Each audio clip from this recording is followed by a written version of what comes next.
off in the business as a partner, a supportive partner of my husband, and I was working in government contracting, and my boss, this might happen to some of you, anybody's boss ever get toxic?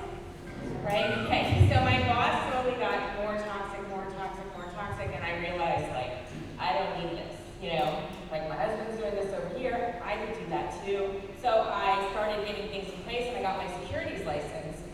So I started making phone calls, but because my husband and I had been in the business, we had gone through a lot of our warm market, didn't have much, right? So I went to the library, got a little what we call creative prospecting, pulled up some information at the library, found a list of businesses in the area and their managers. And I started making some phone calls, right? And this person was literally one of the first calls I made when I decided that I was going to leave my job and go full-time. Called her up, hey, I know you're in management, we're looking for people, just wanted to see if you're open to the idea of making more money or saving more money. Do you have your options open? She said yes, and I sat down and I met with her, right? She was literally across the street from our office, right? She worked at Costco, she was in the management there. So I sat down, we did an interview, but in the interview process, right, the next step, she was interested, but the next step was what? I did her F&A, right? I did her F&A first so that she could get a feel for what we really did. At the time, she was responsible for taking care of her mom. Her father had passed away. Her mom wasn't able to work, so she was responsible for her, providing for her. So she got a life insurance policy with me, right? We opened up an IRA. She did put her paperwork in to get started working with us, right? And then one of the things I did, which is something that I think a lot of people overlook, is I looked at her 401k, right? I decided that I should reallocate and take a look, make sure for you to hit your retirement goals, right? What are you doing here? So how much do I get paid to reallocate a 401k? Right? Now I'm brand new, right? I had just got my license. I didn't even know at that point what I didn't even know, I'm just going out there. Now what did I know? I knew the rule of 72. Right? I knew the power of compound interest. I knew that banks, right, give you nothing, and that mutual funds are very powerful for middle America to be able to win financially. So I'm looking at her 401k, and guess where she had her 401k money going? In a money market, right? Her money's going in a money market. So I teach her these things. I teach her compounding. I teach her that, the market's like a yo-yo, going up an escalator, ups and downs, and long term it's up. And that you're younger now and you can afford to be a little more aggressive than a money market. And I do a comparison and I run a hypothetical. I literally had no idea what I was doing. And through this whole process, right, I got guidance in everywhere I could with every leader that would talk to me and help me. But I put together a program for her, and my girl got obsessed.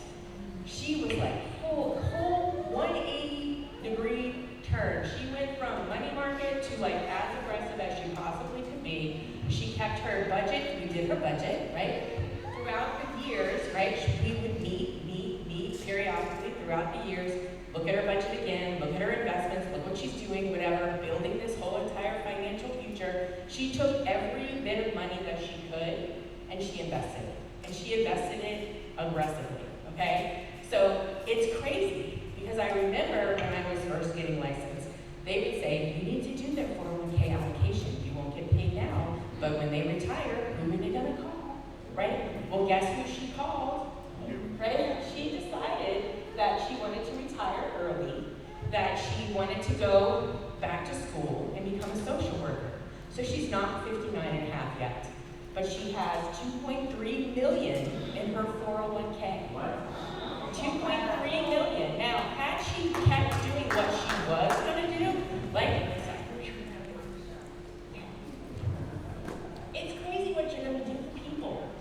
They're on one trajectory, and you're going to share some ideas, and the place that you bring them to, just by teaching them, is just freaking amazing, right? So had she kept doing what she was doing, she may have topped had 300,000, right? There's no way she's walking around with $2.3 million, working at Costco as a manager.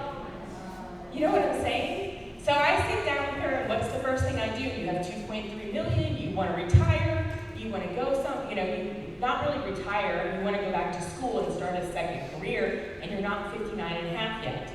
So what's the first thing I do? Her F&A, right? You're always going to do the F&A and figure out what you're going to do. So we redo her budget. We have to figure out how much money you're going to need to have during this time frame coming in to cover all these issues. She has some medical expenses, so she's going to have medical insurance, right? She's going to have all these things that are going to be new, right, in her budget that weren't there before. So we come up with an amount of money. How much money this pile of money needs to create every month for her to be able to retire. To go back to school, pay all her bills while she's not working. So we figured that amount out. So now I have to do some work. Because I have 2.3 million, I know what I need to turn it into. I need that to last, right, for her life expectancy. Next 4 years, she's going to be in college. What are my options, right? What happens if you take money out of your 401k or your IRAs if you're not 59 and a half yet? You got taxes and what? So I started doing some research. How can I avoid at least the penalty? So I start asking the different companies we work with, what are my options? I start researching on Google, what can I do? How's it gonna work? So I find out this little rule, which I hadn't heard about before, and I'm sure some of you guys have, and I'm gonna have to go back and look at it, but it's a rule where you can actually, it's called, it's substantial equal periodic payments. Anybody ever heard of that? Yeah. So, right, I had it, but I did the work and the research to find out what it was. So what it is if they're doing a systematic payment plan for a certain amount that meets like IRS requirements, so you gotta do your research, you gotta, right, I reached out to the IRS, I looked at the numbers, I talked to tax people, figured out what they could do. They could actually take those payments without penalty. I know this might be a little above, but for those people that come across people that want to retire early, you need to know about that because it'll allow them to do that. So that's how we figured out the 2.3 million. How much goes into the IRA, right? The amount that goes in the IRA is the amount that will give her the income that she needed. Then the remainder we put in an annuity with a 6-year shield that's going to shield her money for the next 6 years from the downside of the market, but still give her the potential growth so that when she's done with school, right, we can revisit that and she will be at retirement age at that point. So the idea is this, you have knowledge. Some of you, so it's gonna be a side thing. Last night my son, his football team, they won 70-0, okay? It was crazy, this was crazy.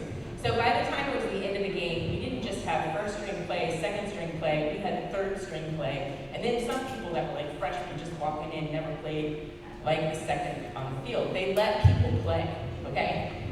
I was the third string. I may have been the person just stepping on the field to play that game, right? I didn't know what I didn't know, but I'll tell you what that game did last night.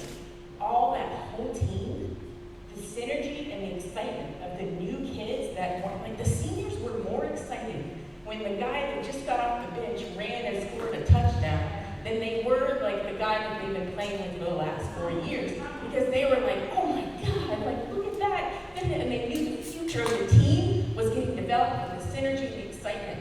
The point here is, you may think of yourself as a third string player, but if you do the due diligence and learn what you need to know, right, bring what you know. I didn't know what I didn't know, but I knew what I knew. Bring that with you to that, and you're going to change people's lives. You're going to get better. And then next thing you know, you're going to be the senior, right, cheering for the other people on the field. So it's very key you have a message, right? Get your license first, right? Don't worry about it if you don't know it. Use your upline, use your resources. Thank you to Christian, first person I called when I found out, right? You guys joke Christian doesn't know about securities. Christian knows about securities. He just acts like he doesn't, so he doesn't have to answer questions. But number two, he may not know about them, but he knows people. He knew who to point me to. He pointed in the direction. Gordon helped me out tremendously, right? But who's going with Boca, and Denise, they're pushing the big shop up to do these things. So you have people around you, resources you can use. Just get in the field, get in the game. If you're on the bench, get off, right? Play and practice, do what you gotta do to win. And you're gonna come across people like that, and then take the crusade. And you're starting now, but what you're gonna do for people in the future is just unbelievable. You're gonna change their lives. She handed me those 2 checks. She handed me $2.3 billion.